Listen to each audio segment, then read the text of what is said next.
What's up guys, Joe Parfenuk here and welcome to my YouTube channel. So this week's video is going to get into all the details that you need to know on how to use SellerAmp to its max benefit. SellerAmp is one of my favorite sourcing tools to find profitable products for my Amazon business. The main benefit of using a tool like SellerAmp is to keep you more organized by using the Google Sheets integration and to make you faster and more efficient with finding leads by using its sourcing method. When scaling your Amazon business, speed and efficiency is the name of the game because the faster you can scale, the faster you will succeed. So let's get into the tutorial so you can learn exactly how to use SellerAmp to its max benefit and scale your Amazon business faster. What's up guys? Welcome to the tutorial portion of the SellerAmp video. So I'm just going to get into every single thing that you need to know to master SellerAmp. So basically here it is. It pops up as a Chrome extension. You hit this button here. You'd obviously have to add it through the Google Store and have it pinned to your Chrome browser. And basically you pull it up here. You can change it to however you want. It could pop up here. I prefer to just have it top corner like that, nice and small and easy to read. So it will show you first off if you're eligible to sell this product. So if you're gated in this product and you need to submit an invoice, it will probably say no.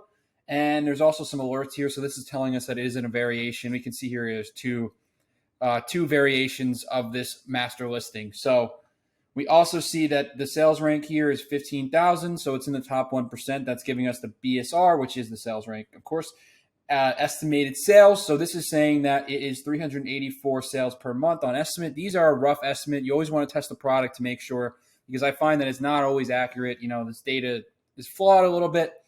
Most of them are usually like that. But another thing that they added in estimated sales across all share variations. So that's good to give you that notification so you know that this is the estimated sales across these two variations. I think I went in a previous video where most of the sales go to this. So, you know, I think it was like 99% of the sales go to this one. But in other cases, you're going to want to be aware of that where there's variations. Also gives you a max cost. This is based on your criteria. So if your criteria, let's say, is 15% margin, then it's going to give you the max cost that you basically can spend on the product. And you can basically be a nifty little calculator here. So let's say you were dividing, you know, the amount you came in a 2-pack or something, you had to multiply it by 2, something like that. You can use little quick formulas in here to get your calculation quicker. So if you know you need to divide it, you can do the same thing. It will give you a division. You can also, you know, do complex or multiple formulas. Like you can do 24, say 24 times 2 divided by 2 or something like that. Yeah, so you can kind of play around with that and it can be a nice calculator for you. So there's the sales price here. So it's going to break down what the profit is after fees. And there's some little things in there that I'm going to show later in this video, extra fees that I add in manually through the SellerAmp website. So here, let's say if this cost was $5, the profit would show up here as $281. We have the profit margin 18%, the ROI 56%, and the break even. So this is important to see what is your break even cost. You know, if you need to set the reprice or a break even or something like that, you automatically know your break even by clicking that button right there. So the other stuff it also shows, it's kind of updating or showing what we saw before. On the top, it's just giving you kind of a summary here. And here's a very important part to look into is the alerts. So telling you again, can you sell this product? Is it hazmat? No. Is it dangerous goods? No. That's great. You want to, if it's yes, you're going to want to make sure that you're FBMing that if you're in the dangerous goods program or if you're not in the dangerous good program. So, you know, that's something to take note of. Amazon, never on the listing. Private label, unlikely. I don't really pay attention to the private label or IP analysis. Never really accurate in a sense. So we'll say brands that I've sold before are private label, but that's not the case. So I don't really pay attention to those. The best thing to use for IP analysis is IP Alert, which I can get into a whole separate video on that. And the next thing is we'll show you standard size. So fees are based on the size of the product. It'll say, is it meltable? That's important because if it's not in the meltable season, like right now we are in this getting to the summer months. So April through October is meltable season. Non-meltable season where you can't send it into FBA. October through April, you can send meltables FBA. So that's something to keep in mind. And I'll tell you if it's a variation. You can also see the charts down here. So that will show you the Keepa in a nutshell, but I prefer to just look at the Keepa down here. Separate Chrome extension. And yeah, here's a little in-depth profit calculator. This is a little important. If this is, so this technically, if we're selling it for $11.92, it would qualify as small and light. So you can click that on, and now you'll save a little bit of money on fees with the small and light. So that's anything that's under $12. And this is showing you the breakdown of your fees. So if you're not understanding what you're paying fee-wise, then this is a good place to look.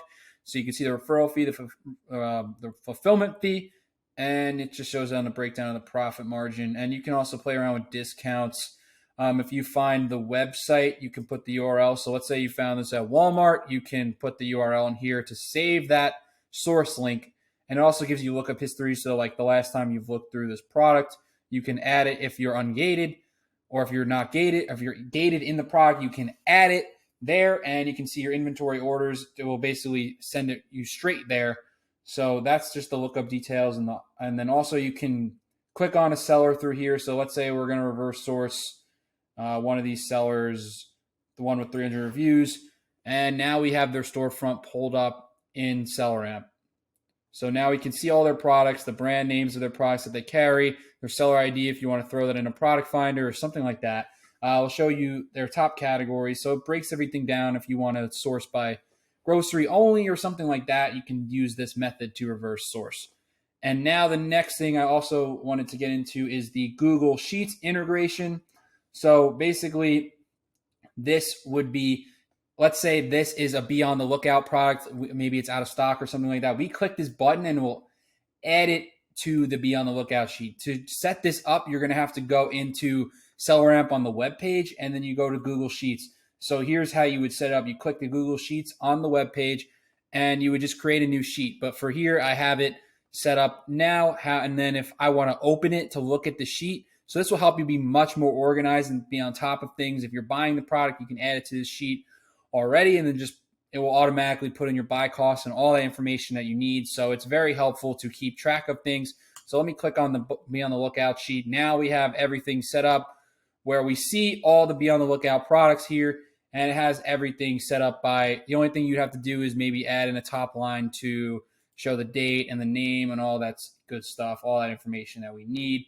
So it tells you pretty much everything you need to know. It's a nice little thing to export data a lot quicker and, put into your master sheet or whatever you're doing. I just have a separate master sheet where I'll just copy and paste the stuff over and put it into that. So that's the Google Sheets integration. And the last thing I did want to show you guys is the fee section. So if we go to the settings, that would be the top right. You go to the settings, and then you can play around with all your settings here. If you want to be a minimum BSR of 1%, you could do that. You could update that. You can put your minimum profit here, so it'll show up as red if it doesn't meet the minimum criteria. You can put your minimum ROI. I put my prep fee, so this is basically deducts the prep fee from the calculation. So that's part of it's basically added into the fees essentially. And I also have a miscellaneous fee. So this is basically the salaries of my virtual assistants. I kind of just calculated it around 50 cents a unit as far as how many units I'm buying and how much their salaries are. So that is all I really do. And then I also put inbound shipping. So 30 cents a pound is pretty typical for arbitrage and doing small parcels. So that's what I do as far as settings. And you can play around down here. You could turn off profit margin if you don't want it. I keep it on. I do like that.